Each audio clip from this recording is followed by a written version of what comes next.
Hello नमस्कार दोस्तों। आज एक नए वीडियो में आपका स्वागत करता हूं। और आज जो हम लोग मेन टॉपिक पढ़ने वाले हैं साथियों, मिलर निर्देशांक के बारे में पढ़ने वाले हैं।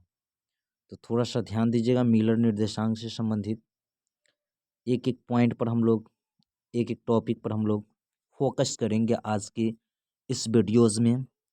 तो यदि आप मेरे चैनल को अभी तक सब्सक्राइब नहीं किए तो प्लीज़ आप मेरे चैनल को सब्सक्राइब कर लें, बेल आइकन को दबा लें और इस वीडियो को जितना ज़्यादा हो सके उतना ज़्यादा आप लोग शेयर करने का प्रयास करें। ओके। तो आज जो हम लोग पढ़ने वाले हैं साथियों, आज जो हम लोग पढ़ने वाले हैं वो टॉपिक का नाम है मिलर निर्देशांक। साथियों, मिलर निर्देशांक किसको कहते हैं? तो मिलर निर्देशांक कहता है क्रिस्टल के प्रत्येक तल का जो दिग विन्यास है सरल संख्याओं द्वारा निर्धारित होती है। कौन संख्याओं द्वारा? सरल संख्याओं द्वारा निर्धारित होती है। ठीक है, तो उस संख्या को क्या कहते हैं? उस संख्या को मिलर निर्देशांक कहते हैं। तो साथियों, ये बात को याद रखना है।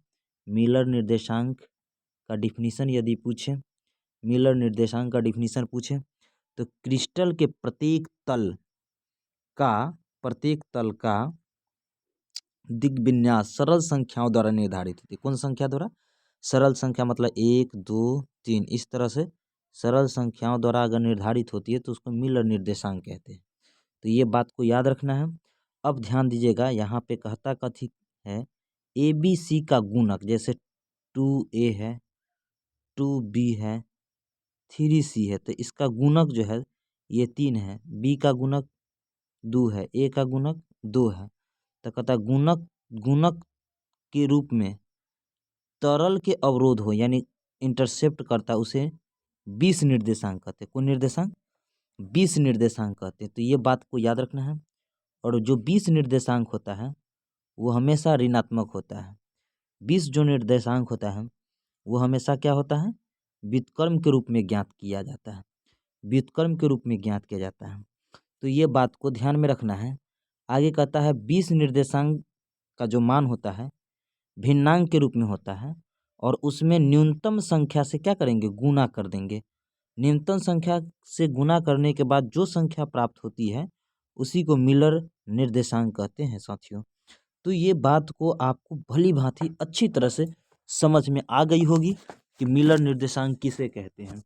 एकदम नहीं घबराना है साथियों, एकदम अच्छे से और मज़े के साथ, पूरी इंटरटेनमेंट के साथ हम लोग को पढ़ना है और एक बेहतर एनर्जी और जोश जुनून के साथ पढ़ना है। घबराना नहीं है, ठीक है ना? और पूरी मेहनत, जोश और होशों के साथ हम लोग को यहाँ पे पढ़ना है। अब थोड़ा सा साथियों देखिएगा, आगे की स्लाइड में हम लोग देखने का प्रयास करेंगे। तो चलिए आगे की जो स्लाइड है उसमें क्या है वो समझ लीजिए। ये एक फिगर है और सबसे बेहतरीन फिगर यहाँ पे आपको देखने को मिलेगा। मिलर निर्देशांक से संबंधित कुछ टॉपिकों को हम लोग देखेंगे। टॉपिक क्या देखेंगे वो समझ लीजिए। टॉपिक क्या देखेंगे? Only for 1 minute. टॉपिक हम लोग यहाँ पे थोड़ा सा समझने का प्रयास करेंगे।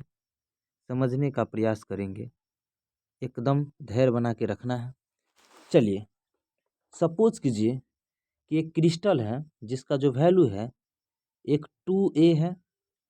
सपोज कीजिए 1 मिनट, 2a है, उसके बाद 3b है और 5c है। ठीक है, तो इसका जो है 20 निर्देशांक, हम पहले बोले 20 निर्देशांक जो है व्युत्क्रम के रूप में ज्ञात किया जाता है। तो यहाँ a लिख दिए, मेरा एक b हो गया, एक c हो गया। इसका 20 निर्देशांक लिखना है तो 1/2 हो जाएगा। इसका अगर लिखना हो तो 1/3 होगा। इसका यदि लिखना हो तो 1/5 हो जाएगा। ये मेरा जो है 20 निर्देशांक है। कौन निर्देशांक? 20 निर्देशांक। तो ये बात को याद रखना है। अब यदि नीचे वाला की एलसीएम ले लेंगे, 3 5 और 2 का एलसीएम 30 होता है। 30 से इसको गुना कर दीजिए। जब 30 से गुना करेंगे साथियों, सभी में 30 से गुना कर दीजिए। सभी में 30 से क्या करेंगे? गुना कर देंगे। और इसको काटने के बाद ये 15 बार में कटेगा। इसको यदि आप काटते हैं तो 10 बार में कटेगा। इसको यदि काटते हैं 6 बार में कटेगा। तो यहाँ पे ये 15 जो आया, ये 10 जो आया, उसके बाद एक 6 जो आया, इसी को हम लोग कहते हैं मिलर निर्देशांक कहते हैं। कोई निर्देशांक कहते हैं, मिलर निर्देशांक कहते हैं। तो ये बात को भली भांति अच्छे से आप लोग समझ गए होंगे, अच्छे से समझ गए होंगे, कहीं से कोई दिक्कत मेरे ख्याल से नहीं हुआ होगा। तो चलिए आगे हम लोग देखेंगे, एक एक करके सभी पॉइंट्स को हम लोग अच्छी तरह से कवर करने का प्रयास करेंगे साथियों। बस घबराना नहीं है, धैर्य बना के रखना है। यहाँ पे थोड़ा सा ध्यान दीजिएगा, 20 निर्देशांक से संबंधित सपोज कीजिए इस फिगर के अंतर्गत देखिएगा, यहाँ पे ये जो आप देख पा रहे हैं, ये जो फिगर जो देख पा रहे हैं, सॉरी एक मिनट, ये जो फिगर जो आप देख पा रहे हैं, इसी फिगर के बेस पर हम लोग यहाँ पे कोशिश करेंगे समझने का। इसी फिगर के बेस पर हम लोग क्या करेंगे, कोशिश करेंगे समझने का। ये जो फिगर आप जो देख पा रहे हैं, ये जो फिगर जो देख पा रहे हैं, इसी के बेस पर हम लोग समझने का क्या करेंगे, प्रयास करेंगे। तो ये बात को थोड़ा सा ध्यान में रखिएगा। चलिए आगे हम लोग स्लाइड को पुशअप करते हैं और उसके बाद जो है यहाँ पे देखने का हम लोग प्रयास करेंगे। कोशिश रहेगी हमारी कि हर एक एक पॉइंट्स आपके दिमाग में ये घुसे। 1/इन्फिनेटिव है, 1/2 है, 1/3 है। इसका जो है एक रेशियो जब हम लोग निकालेंगे 0:3:2 के रूप में होगा। ये जो है 0, 2, 3, इसी को हम लोग क्या कहते हैं, इसी को हम लोग मिलर निर्देशांक कहते हैं, मिलर निर्देशांक कहते हैं। तो ये बात को भली भांति आपको अच्छी तरह से समझ में आ जाना चाहिए। अब ध्यान दीजिएगा, कहता है दो समांतर तलों, ध्यान दीजिएगा, दो समांतर तलों के बीच की दूरी DHL के द्वारा व्यक्त किया जाता है, जिसके लिए एक फार्मूला होता है। फार्मूला क्या होता है वो समझ लीजिए। इसके जस्ट बैक में जाइए, इसके जस्ट बैक में हम लोग चलते हैं। तो ये बैक में आने के बाद ये जो आपको जो दिखाई दे रहा है DHL, दो समांतर तलों के बीच की दूरी के लिए यहाँ पे DHL, तो इसका फार्मूला हो जाएगा A upon root under H²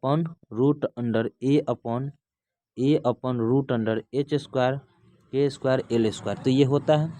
अब इसी के बेस पर ध्यान दीजिएगा, इसी के बेस पर हम लोग क्या करेंगे, क्वेश्चन को भी देखने का प्रयास करेंगे। ध्यान दीजिएगा, पूछेगा क्या वो समझ लीजिए। पूछेगा कि ए क्या है, तो घन की भुजा की लंबाई है। HKL क्या है, एक मिलर निर्देशांक है। HL के एक क्या है, मिलर निर्देशांक है। ओके, अब थोड़ा सा ध्यान दीजिएगा, यहाँ पे इकाई सेल के आयामों की गणना, इकाई सेल की आयामों की गणना, घबराना नहीं है, एक एक करके एक एक पॉइंट को हम लोग डिस्कशन करेंगे। सबसे पहले तो क्रिस्टल के इकाई सेल के आयाम के लिए ध्यान दीजिएगा, किनारों के लिए ए का प्रयोग करेंगे, किनारों की लंबाई इकाई सेल के। उसके बाद ठोस क्रिस्टल, थोड़ा सा यहाँ पे नहीं ये किया है, ठोस क्रिस्टल के जो घनत्व होगा उसको डी से मेजरिंग करेंगे। और आगे कहता है कि ठोस पदार्थ के परमाणु के लिए ए का प्रयोग करेंगे, और ठोस सेल में परमाणुओं की संख्या के लिए जेड का, और एवोगाड्रो नंबर के Na से। तो ये बात को थोड़ा सा ध्यान में रखना है, थोड़ा सा ध्यान में रखना है।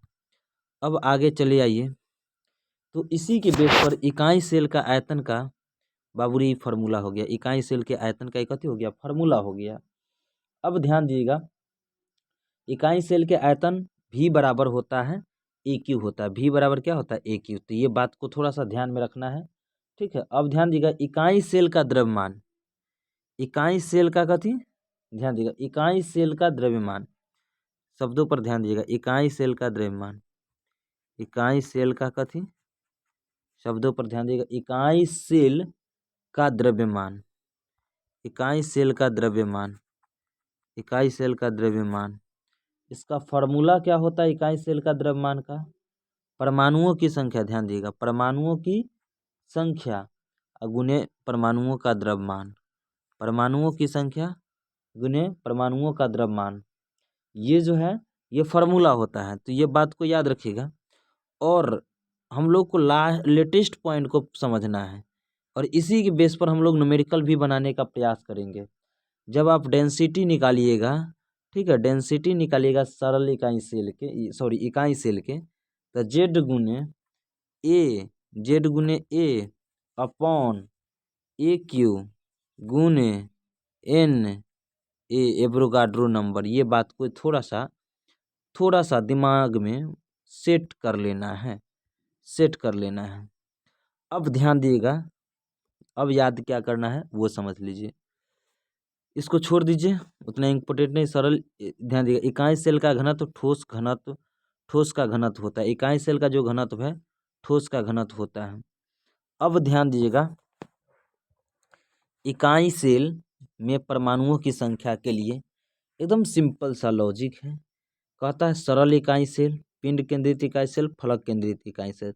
सभी के बारे में एक एक करके हम लोग याद करेंगे। सरल इकाई सेल को मूल इकाई सेल कहते हैं, सिंपल क्यूबिक यूनिट सेल कहते हैं। पिंड केंद्रित यानी इसको इंग्लिश में body centred cubic unit cell कहते हैं। और फलक केंद्रित घनाकार इकाई सेल को कहते हैं face centred cubic unit cell कहते हैं। तो ये बात को थोड़ा ध्यान में रखना है। अब ध्यान दीजिएगा, यहाँ पे आप इस फिगर को एक बार बहुत अच्छी तरह से आप थोड़ा सा मगअप कीजिए। अब जब आप यहाँ पे मगअप करेंगे, आपके दिमाग में ये फिगर आएगा ही आएगा। अब ध्यान दिएगा, हम लोग जो है यहाँ 3 प्रकार पढ़े। अब आज का जो टॉपिक है हम लोगों का वो सरल इकाई सेल, सरल इकाई सेल। तो अब थोड़ा सा इस फिगर में देखिए, क्या आप इस बात को थोड़ा सा जज कीजिए कि यहाँ पे जो ये एटम अरेंज है, पूरा एटम अरेंज है? नहीं होगा पूरा एटम अरेंज। तो ध्यान दिएगा, अगर एटम कॉर्नर पर होगा, अगर एटम कहाँ होगा बाबू रे? कॉर्नर पर होगा। अगर एटम कॉर्नर पर होगा, अगर कॉर्नर पर होगा तो उसका जो कंट्रीब्यूशन है 1/8 होगा। अगर बॉडी में होगा, शब्दों पर ध्यान दिएगा, अगर बॉडी में होगा तो उसका कंट्रीब्यूशन जो है 1 होगा। अगर एटम कहाँ पे हो? फेस में होगा तो उसका कंट्रीब्यूशन 1/2 होगा। अगर एटम एज पर हो, एज पर हो, एज मतलब किनारा पर होगा, उसका कंट्रीब्यूशन 1/4 होगा। तो पहले तो हम लोग को ध्यान में रखना है, कॉर्नर का जो कंट्रीब्यूशन होगा 1/8 होगा। बॉडी का जो कंट्रीब्यूशन होगा ओनली फॉर 1 होगा। फेस का जो कंट्रीब्यूशन है, सब लिखते चलिएगा, 1/2 है। और एज का जो कंट्रीब्यूशन है 1/4 है, 1/4 है। इस बेस पर थोड़ा सा हम लोग डिस्कशन करेंगे।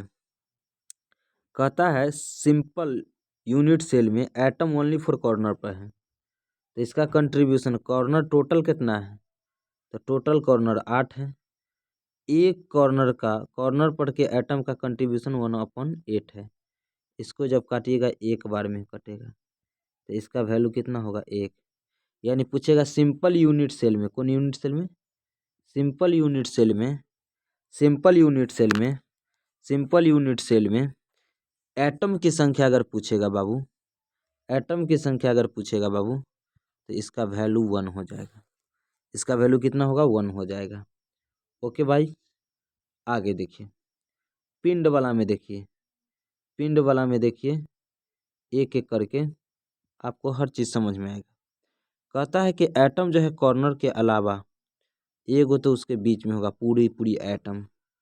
तो इसका कंट्रीब्यूशन, कॉर्नर का कंट्रीब्यूशन तो अभी जस्ट निकाले हैं 1, लेकिन बॉडी में भी एक ही होता है। तो 1 1 1, 1 + 1 = कितना? 2। तो ये बात याद रखिएगा, बॉडी में जो है, शब्दों पर ध्यान दीजिएगा, ये जो बॉडी में जो है, सिंपल में तो हम देख लिए 1 होता है, बॉडी में 2 होता है, और इसमें 4 होता है। कैसे 4 होता है वो समझ लीजिए। आ जाइए इस फिगर के माध्यम से, फिगर के माध्यम से जब आइएगा, कॉर्नर पर एटम है, उसके बाद उसके फेस पर है, ऐसा ऐसा जो है सतह 6 गो है। तो बताइए, कॉर्नर का तो 1 ऑलरेडी लिखे हैं, फेस टोटल 6 गो है, इसका कंट्रीब्यूशन 1/2 होता है। कै बार में कटेगा? 3 बार में। 1 + 3 = 4 हो जाएगा। यानी इस बात को थोड़ा सा समझने का प्रयास करेंगे तो आपको एकदम इजी वे में समझ में आ जाएगा।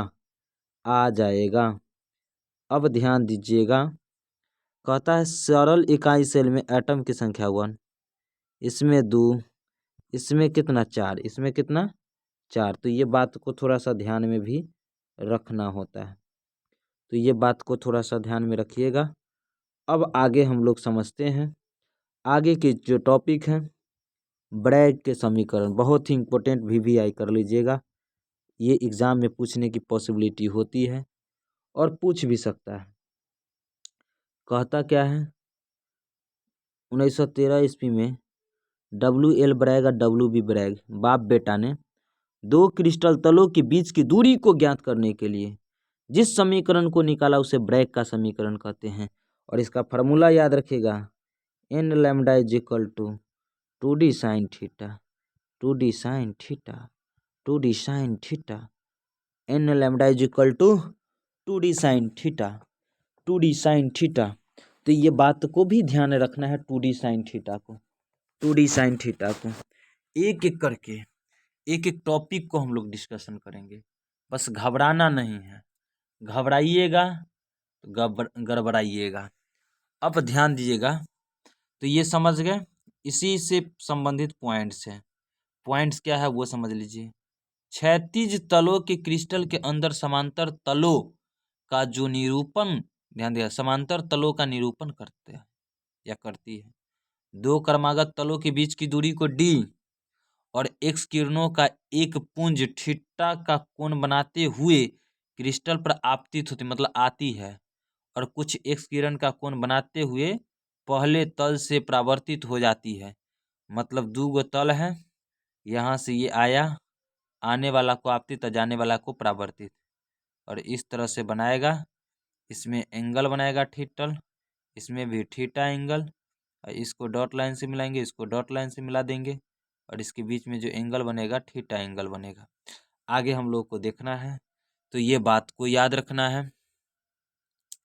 तो ये बात थोड़ा सा ध्यान में रख लीजिएगा, एकदम एकदम ध्यान से, एकदम ध्यान से, ध्यान क्या देना है वो समझ लीजिए। 2 क्रमागत तलों से परावर्तित दोनों किरण एक ही कला यानी एक ही फेज में होगी। यदि दूसरी किरण द्वारा तय की गई अतिरिक्त यानी LM या NM के तरंगदैर्घ्य का एक पूर्णांक गुणक हो, ऐसी अवस्था में ये पहले तल से परावर्तित किरण को प्रतिबलित कर देती है, प्रतिबलित कर देती है। तो ये बात को थोड़ा सा ध्यान में रखना है। अब आगे क्या ध्यान में रखना है वो समझ लीजिए। हम आपको बताए ब्रैग का समीकरण n lambda = 2d sin theta, 2d sin theta. अब ध्यान दीजिएगा, n का वैल्यू जो है एक प्राकृतिक संख्या में होगा, 1 2 3 4 इस तरह से होगा। अगर n के वैल्यू 1 है तो उसको प्रथम कोटि का परावर्तन कहेंगे, n के वैल्यू यदि 2 है द्वितीय कोटि के परावर्तन कहेंगे, और 3 है तो तृतीय, 4 है तो चतुर्थ कोटि के परावर्तन कहेंगे।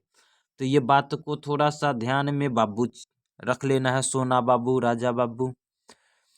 अब ध्यान दीजिएगा, ब्रैग समीकरण का मुख्य उपयोग क्रिस्टल में अंतराली दूरी का मान ज्ञात करने में किया जाता है। ब्रैग समीकरण का जो मुख्य रूप से जो उपयोग है, क्रिस्टल के अंतराली दूरी का मान ज्ञात करने के लिए प्रयोग किया जाता है। अब आगे देखिए, क्रिस्टल में सीमित packing, close packing in crystal. कहता है कि क्लोज पैकिंग मतलब हम लोग को पूरी तरह से क्लोज करना है। कहता है क्रिस्टल के अवयवी कण यथासंभव कम से कम स्थानों से परस्पर सटे रहते हैं। परस्पर क्या होते हैं? सटे रहते हैं, जिससे क्रिस्टल के अंदर रिक्तियां स्थान न्यूनतम रहें और उसके घनत्व क्या हो जाए? अधिकतम हो जाए। तो ऐसी स्थिति में क्रिस्टलीय पदार्थ की एंट्रोपी न्यूनतम हो जाती है। क्रिस्टलीय पदार्थ की आकृति, ध्यान दिएगा, क्रिस्टलीय पदार्थ की एंट्रोपी न्यूनतम हो जाती है। अतः त्रिआयामी संरचना का अध्ययन किया जाता है। ध्यान दिएगा, अतः क्रिस्टल के अवयवी कणों को गोला मानकर उसकी त्रिआयामी संरचना का अध्ययन किया जाता है। तो एक एक बात को थोड़ा सा ध्यान में रखना है। अब आगे देखिए, आगे क्या कहता है, 1 मिनट, थोड़ा सा हमको लगता है पीछे कुछ छूट गया है। छूट क्या गया है तो वो समझ लीजिए। हाँ, मेरे ख्याल से कंप्लीट है। याद रखिएगा, न्यूनतम स्थान को घेरे रहते हैं उसका घनत्व तो अधिकतम हो जाता है, एकदम स्वाभाविक है चूंकि तन का।